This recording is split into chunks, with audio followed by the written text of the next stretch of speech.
Vivo batal beli BBM dari Pertamina. Halo WNI Indonesia, coba bayangin lo adalah seorang pedagang dan ada pedagang lain yang pengen beli barang lo. Tapi karena barang lo nggak ada, akhirnya lo produksi ulang gede-gedean atau lo beli lagi, entah itu dari produksi mana yang lo jauh di sana. Tapi ketika barangnya udah ada, lo udah punya barangnya, mereka nolak barang lo karena ada kerusakan. Dan yang parahnya lagi, lo nggak bisa marah ke dia, atau lebih tepatnya nggak boleh gitu, karena memang ya kerusakannya ada di barang lo. Inilah yang terjadi sama Pertamina. Setelah adanya dugaan penurunan kualitas BBM plat merah, itu banyak WNI Indonesia yang beralih ke pengecer swasta. Dan karena permintaannya makin membludak, akhirnya banyak SPBU dari pengecer swasta itu yang stoknya kosong.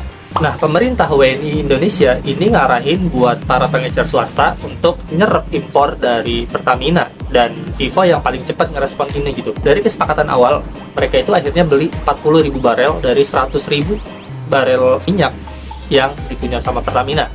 Tanpa diduga, 40.000 barel base fuel atau BBM dasar yang udah dipesan sama Vivo itu mendadak dibatalin.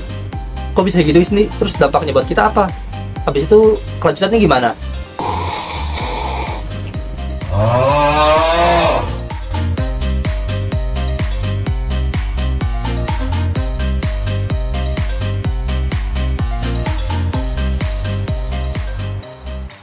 Negosiasi B2B atau bisnis to bisnis antara Pertamina Patraniaga dengan Vivo Energi Indonesia itu nyepakatin pembelian 40.000 dari 100.000 barel base fuel yang diimpor Pertamina lewat kapal kargo MT Sapura. Nah, klausul penting dari perjanjian ini yang akhirnya jadi titik kegagalan itu adalah harus adanya QQ test atau Quality and Quantity Test yang dilakuin oleh surveyor, dan hasilnya itu nanti ditunjukin ke kedua belah pihak, itu Pertamina dan Vivo. Nah, ini yang nyebabin kenapa Vivo akhirnya batal beli base fuel dari Pertamina. Hasil dari QQ test itu nunjukin adanya ketidaksesuaian kandungan base fuel yang jadi standar BBM-nya Vivo. Nah, wakil dari Pertamina, Pak Ahmad Mukhtasar, itu bilang kalau penyebab Vivo batal beli BBM-nya Pertamina itu karena adanya kandungan etanol yang terlalu tinggi pada base fuel yang mereka impor. Berapa? Cuma 3,5%. Pengecer swasta macam Vivo atau BP dan Shell juga tentunya itu memang punya standar yang tinggi buat kandungan campuran di BBM mereka. Tapi apa itu etanol dan kenapa kandungan etanol yang cuma 3,5% itu bisa bikin sebuah perjanjian batal? Singkatnya, etanol itu adalah salah satu senyawa alkohol yang dia itu didapat dari fermentasi bahan bakar nabati. Entah itu bisa tebu, bisa juga singkong, bisa juga jagung. Vivo ngebatalin perjanjian ini tuh karena mereka memang pengen base fuel mereka murni tanpa tercampur bahan apapun. Supaya apa?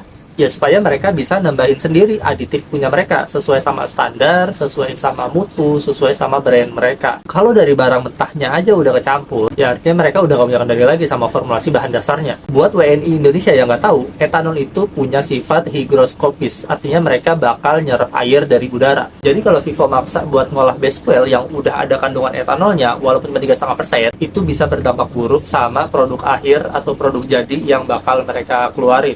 Apa itu? Ya penurunan kualitas, karena berpotensi bikin korosi dan endapan. Terus dampaknya buat kita, para WNI Indonesia itu apa? Ya simpel, BBM swasta jadi langka. Ya kalau lo temuin banyak lah sekarang SPBU nggak cuma Vivo, Shell sama BP juga, itu yang mereka stoknya kosong. Sampai kapan? Nggak tahu. Dari yang gue denger sih emang keran impor baru itu bakal dibuka di awal 2026. Wakil dari Pertamina Patraniaga itu juga bilang kalau nanti Vivo itu mungkin bakal negosiasi ulang kalau nanti misalnya ada kargo lain yang bawa base fuel dan kandungannya itu sesuai sama spesifikasi mereka. Jadi gimana menurut kalian? Komen di bawah kalau kalian punya pendapat lain soal kejadian ini. Cukup sekian video kali ini, semoga bermanfaat buat kalian yang suka konten berbau isu sosial atau berita viral yang ada di dalam negeri. Jangan lupa buat mampir ke playlist gue yang ini. Dukung gue terus dengan cara like dan subscribe. Jangan lupa juga buat nyalain lonceng notifikasi biar kalian gak ketinggalan sama konten-konten gue yang lain. Gue Andi Maulana pamit.